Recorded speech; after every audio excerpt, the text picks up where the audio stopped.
සේපාලිකා මලයි සුදු පාට මීදුමයි හරි ලස්සනයි සුදුයි ඇත්තටම ඔබ මගේ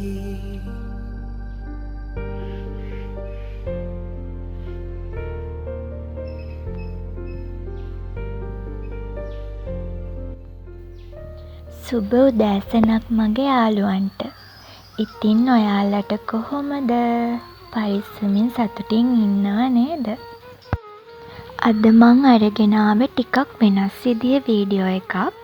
අද මං ඔයාලට පෙන්වන්න යන්නේ පුංචි කැලෑවක් වගේ තියෙන අපේ ගාඩන් එක. ගාඩන් එක කිව්වට ඉතින් සිමෙන්ති කැට අල්ලපු, තණකොළ පිඩලි අල්ලපු, ගොඩාක් වටින පැල වර්ග තියෙන, එතකොට ගාඩන් ප්ලෑනර් කෙනෙක් ප්ලෑන් කරපු මහා ලොකු ගාඩන් එකක් නම් මට නෑ. ඒත් ඉතින් අපිට පුළුවන් විදියට ගස් හිටවලා, එළවලු පළතුරු පැල හිටවලා, මල් පැල ටිකක් හිටවලා, සරල විදියට හදාගත්තු හිත නිවන පුංචි ගෙවත්තක් නම් තියෙනවා. මෙන්න මේ අඹ ගහ තමයි අපේ ගෙදර ඉස්සරහින්ම තියෙන්නේ. අනිත් ගසොත් එක්ක බලද්දි මෙන්න මෙයා ඉන්නේ ගෙදරට ගොඩාක් ළඟින්. මෙයා තාම පුංචි පැලයක්. මුළු වත්තෙම තියෙන ගස් වලින් මං වැඩිපුරම ආස මෙන්න මේ අඹ පැලේට. අපේ මහත්තයත් එහෙමයි. එයත් මේ අඹ පැලේට මාරම ආදරෙයි. මේ තියෙන්නේ දෑසමන් මල් ගහ. මට නම් හිතෙන්නේ මේ මල් භාග්‍යවතුන් වහන්සේ වෙනුවෙන්ම පිපුණු මලක් කියලා. මේ මලට තියෙන්නේ හරිම සියුම් සුවඳක් වගේම හරිම ශාම් ලස්සනක්. මෙතන උඩින්ම තියෙන්නේ කඩුපුල් මල් පඳුරක්. ඊට යටින් නම් ඕකිඩ් වර්ග 2-3ක්ම තියෙනවා. මේ දවස්වල නම් ඉතින් මේ වර්ග දෙකේම මල් නෑ. මේ තියෙන්නේ සෙන්සවේරියා වල වර්ග 2ක්. ඔයාලා ස්නේක් ප්ලාන්ට් කියලා කියන්නේ. මේක ඉන්ඩෝ ප්ලාන්ට් එකක්. එළිය තියන්නත් පුළුවන්. මේක දවසේ පැය 24 පුරාම ඔක්සිජන් පිට කරන හරිම විශ්මිත පැලයක්.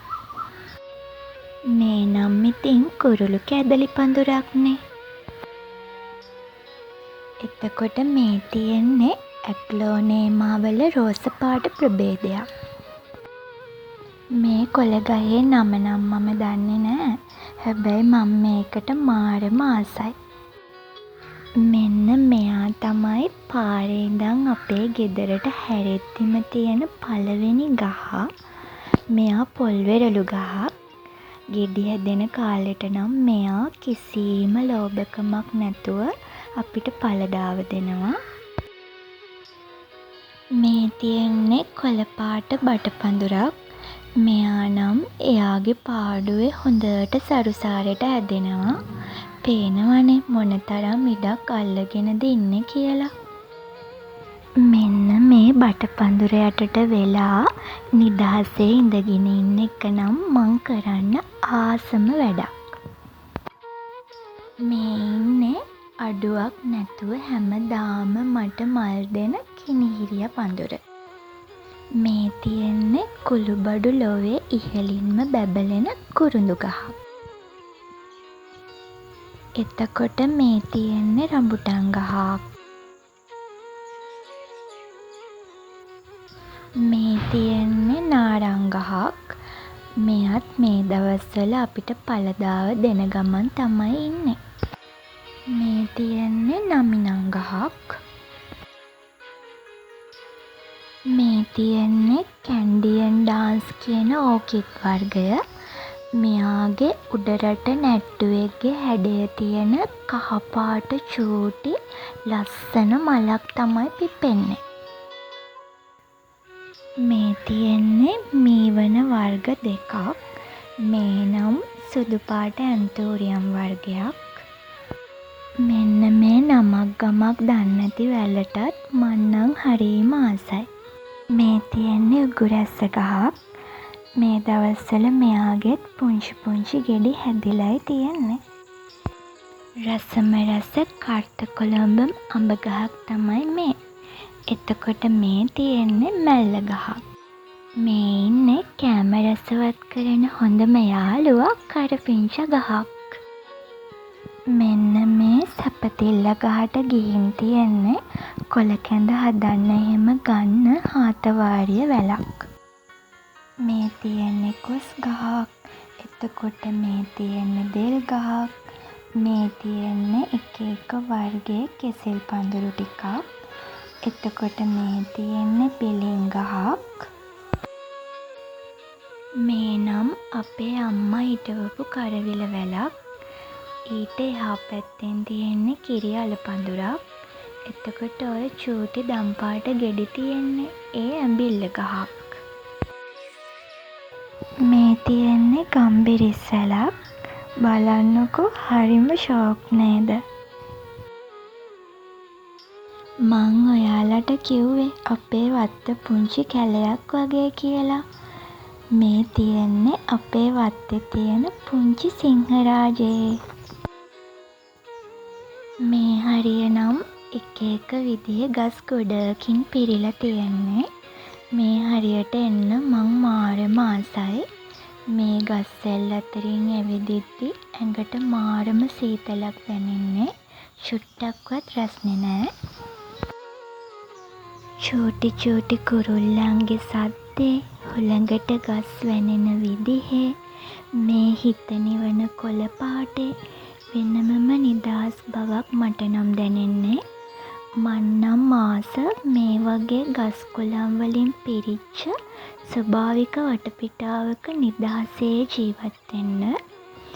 අපි මේ හුස්ම ගන්න පිරිසිදු වාතය, අතට ගත්ත ගමන් බොන්න පුළුවන් පිරිසිදු වතුර ටික, අපේම වත්තේ අපේම අත් දෙකෙන් වවාගත්තු විෂ බෙහෙත් කාපු නැති එළවලු පළතුරු ටික, මැල්ලුම් ටික, පොල් කොස් දෙල් මඤ්ඤොක්ක ටික අඩුවක් නැතුවම ලැබෙන්නේ මේ වගේ ගමක ජීවත් වෙන හින්දා නේද කියලා හිතෙද්දි මං ගැනම සතුටු වෙනවා.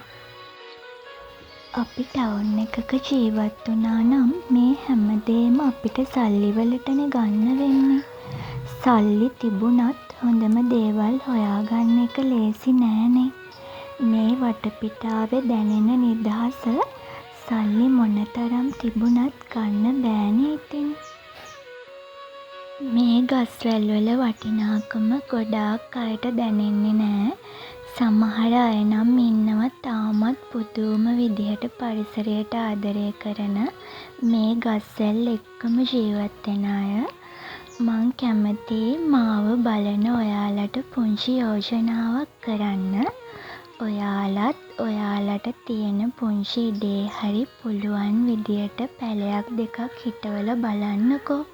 ඔයාලටම ආස හිතෙයි. අපේ අතින් හිටවන පුංචි පැලයකට පුළුවන් දවසක මහා ලොකු ගහක් වෙලා අපිට හෙවන දෙන්න. මල් පිපෙන තුරු ලතා මද සූල ගෙනැල වුණා. සිත දකින දකින සිහිනෙදී ඔබ මට මතක් වුණා. ඇසිපිය හෙලන්න මොහොතක්වත් මතක නැති වුණා.